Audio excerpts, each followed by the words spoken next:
Welcome to the Game of Risk, everyone. I'm your host, OliveXC, a top player at this game, back at you with another classic fixed game. This was originally a 53-minute game that I edited down to under 20 minutes because I care about you guys and your time. One very interesting thing to notice, I am in Asia jail this game. What is Asia jail? Asia jail is when your troops are literally trapped in the upper right-hand corner of Asia and you can't do anything about it. So needless to say, I do not have the best position this game, and I'm going to be doing my best to try to come back from this. The pink player also doesn't really have the best position this game, as most of their troops are in Asia, but as they're centrally located, they have a lot of flexibility. The blue player also attacked my 3 the first turn before going back into the portal, which really didn't make much sense. But then yellow, who goes in and hits the blue player, ooh, I do like seeing that. This means that the yellow player is going to be going for North America.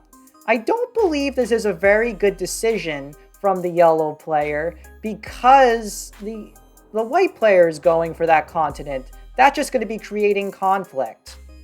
At the very least, the pink player right now is focused on kind of consolidating and letting yellow and white attack each other.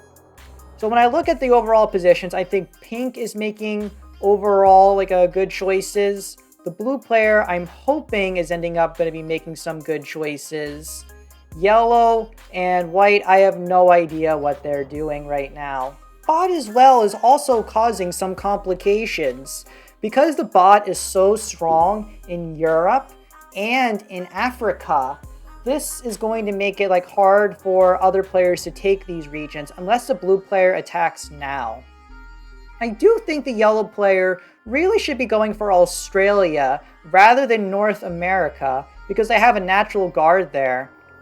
A really crazy strategy that wouldn't be that bad would be to take Australia and then literally just park your troops there the entire game not doing anything. Because the bot is naturally going to be guarding you with the 7. Instead, what we risk happening here is the white player and the yellow player will continue being in significant conflict with each other, and that's going to cost them the game. We'll also notice on the last turn, the blue player now botted out. I didn't think this made a lot of sense. I felt like blue was a couple turns away from getting Africa, but hey, maybe something weird that kind of came up in life. So now we have positions where there are a lot of bots guarding us right now. And what I'm trying to do with the pink player, who I'm allied with, is I want them to move their 5 into the portal in Ukraine. I think this is naturally good for move them anyway, because they're going to have maximum flexibility to go around the map. And now we can see, yes, they are doing this. They didn't get the continent, though. I really think they should have taken the continent. So this was a mistake. But now we see the white player trading in. Are they going to hit the yellow player? Let's see. Ooh, yes, they do. This is exactly why the yellow player made a mistake going for North America. When you're going to war with another player for a continent, you want to be earlier in the trading order because you're more likely to be having a set first over the other player. Now, if the yellow player doesn't have a set, they risk getting eliminated from the game. And unfortunately for yellow, they do not have the trade-in. By the way, guys, if you look at the top corner, you see I'm cutting the yellow player often. One reason why this was a 53-minute game is the yellow player took 20 minutes on every single turn. Seriously, that turn timer went to the end every single time, and I cut it away for you guys. But in any case, I am focused right now on getting into the portal, and now hopefully moving into the center part of the map, and finally getting out of Asia jail, which is, again, very, very challenging to leave, apparently. But now, the pink player, I think, is making the best move of the game so far. They have established their continent, and they have a very strong guard on each side. I don't know if it's really necessary to leave all those troops down, but in this case, they make sure that nobody is going to be attacking them, and they will be establishing an advantage this game as a result. The yellow player, though, does trade in, and they hit white really hard. And I really like this because now the white player is really weak. And I have an opportunity to take them out and get their cards. So I attack the 4, I get a good roll, and I'm going to get my remaining troops in, got some more good rolls, and now I will be able to successfully eliminate the white player from the game, getting their 2 cards. And I like the move that I made here because I'm just going to be able to get another nice trade in, and hopefully I balance out the game a little bit. The blue player now is fully MIA, and we've now gotten into a 3-player endgame scenario. However, the situation is still a little bit precarious, and this is because the pink player is close to breaking the balance of the game. If they were to have a 3-set and have the big 10 troop trade, they'd just be able to take out like a yellow, and then potentially take the game. I also noticed that since the yellow player was kind of attacking very hard to get their continent, that they're probably a bit of like a weaker, newer player. So I wanted to allow them to get North America. In this case, I want the yellow player to grow strong to try to balance out the game like a little bit more. Because again, look right now, the yellow player and I only have like a little over 60 troops. And if the pink player were to trade in, they just may be able to take the game like right here and now. I honestly have no idea how I may be able to come back. And oh my gosh, the yellow player is taking North America now. Guys, this is such a silly decision because there's no way that the yellow player can hold it. All pink has to do is put all of their troops down on their 19 and smack the 3, and the pink player will basically almost be eliminating the yellow player from the game. But they don't do that. Instead, they do something kind of interesting, where they decide to take over Australia, which honestly yellow should have done a while ago. And look at this, they don't have to defend it at all. The purple bot is defending it for them. It has a 10, and it's only going to be growing stronger with time. The yellow player, by the way, spent most of their turn thinking about where to place their troops, placed them in Alaska, and then did nothing. Hooray for the yellow player. Ugh, but now we have no set on 4, you guys. Thankfully, the pink player only has the 4 trade on 5 cards, which is very fortunate for us. But now they own 2 continents, and they risk taking this game. And now the yellow player decides to hit the blue player bit. And guys, I make a mistake right here. I was really worried about me dying, so I wanted to limit the amount of troops that I use. But I really should have decided to take out the blue player here instead. They had 2 cards, even though they were MIA. I would have got a trade-in, and I think I would have been okay here. Thankfully, though, the pink player does not eliminate blue here, which again was another mistake by them.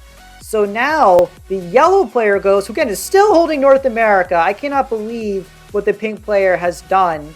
And now is yellow going to eliminate the blue player? And yes, they are getting 2 troops. But so now the yellow player and I have a total of, well, thankfully I'm trading in right here. So we have a total of 95 troops. But so I decide here, and I'm wondering, should I be going for Europe right now? And I eventually decided yes. And normally this is a bad move because pink may be deciding to go and win the game. But I decided that I need to get additional troops right now and try to take this into the late game. Like, if pink hasn't attacked before, they're certainly not going to be attacking now. So what pink does is they attack the yellow player and me to take over additional territories. So they are on 60 troops right now and 5 cards. The situation is quite precarious, but as long as yellow and me take things slowly and we don't do anything crazy like attacking each other, we're going to be able to be okay. So as this game enters this little period of stability, I'm wondering what I may be able to do to break the balance and cause some tension between the players. And then we see the pink player create that sense of tension. You notice how that they left a 9 on their portal in Japan and 11 on the portal in the Congo. What they're trying to do is have the yellow player attack me in Europe. But the yellow player is having none of that. they decide to hit the pink player and weaken them. I now recognize an opportunity to be working with the pink player.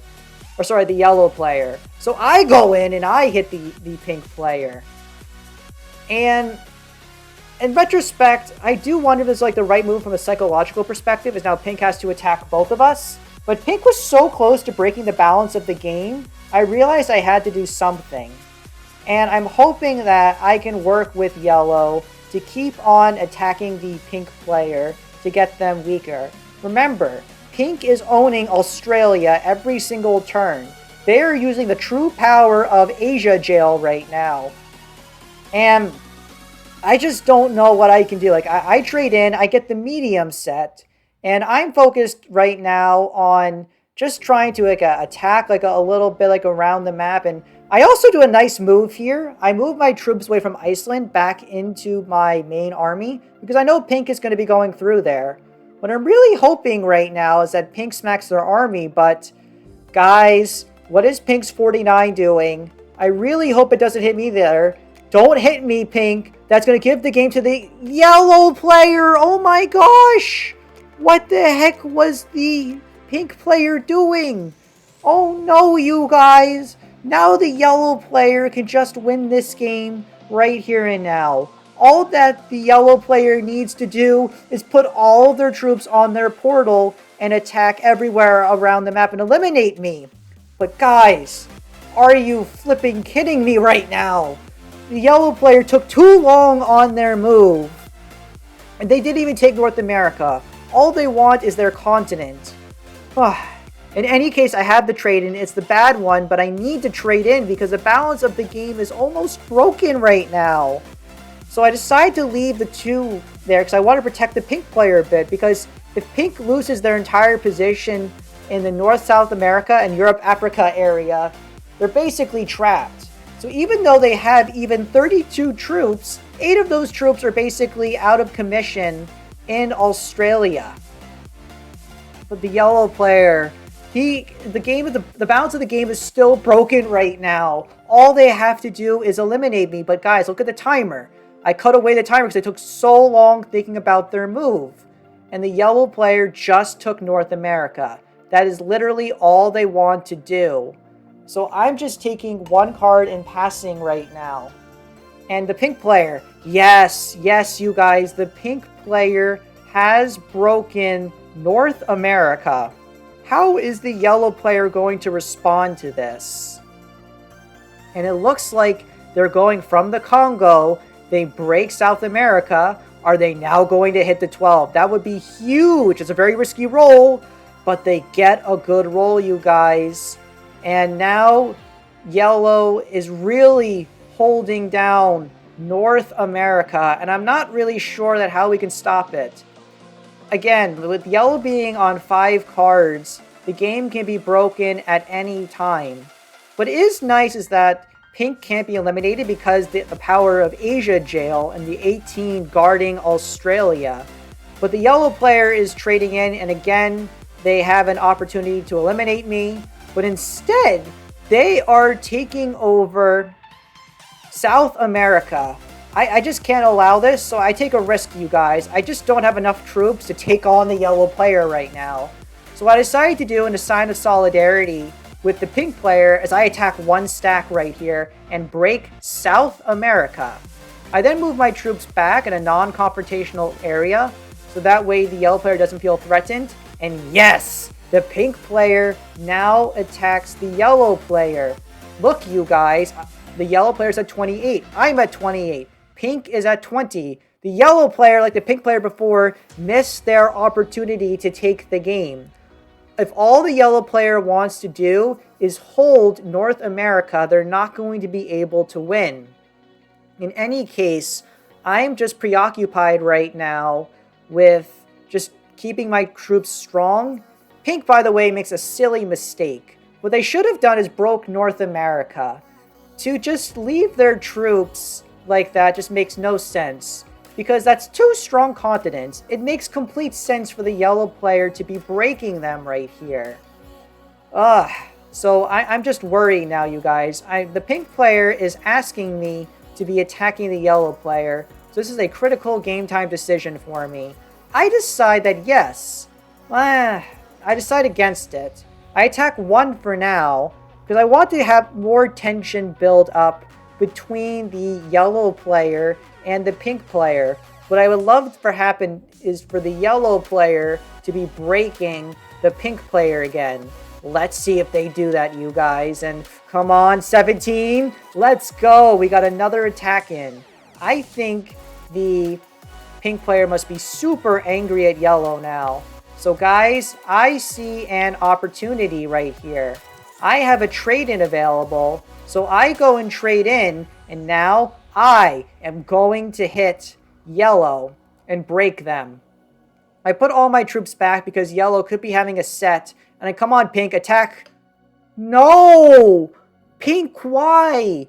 Why did you not attack yellow? He attacked you twice and so many troops, no less. Oh no, you guys. And now the yellow player is no longer going to be letting me hold South America. Both of these players have honestly been making so many mistakes this game, and I'm just not possible for me to read them. So I make an attack, but guys, disaster just struck. The pink player went offline. This is absolutely horrible. Look, you guys, the yellow player has North America, 52 troops, and 4 cards. And now they've taken over South America. There's no way that I can win this. It has to be game over. So I place in my troops. I go in for the attack. I have to get the attacker's advantage. Come on! Oh my gosh! He lost 20 troops and I lost even 9.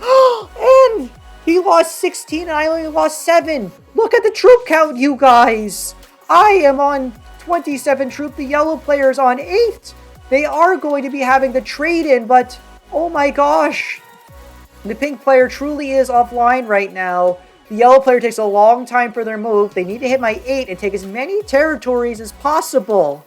So they're going in for the attack, but guys, they took too long and I have South America, even 16 territories. Now, I am focused on attacking the yellow player as much as possible to lower their troop count. Since they're below 12 territories, they're getting the minimum amount of troops possible. So this is it, you guys. It's going to be on yellow. What are they going to do here? Do they have a trade-in?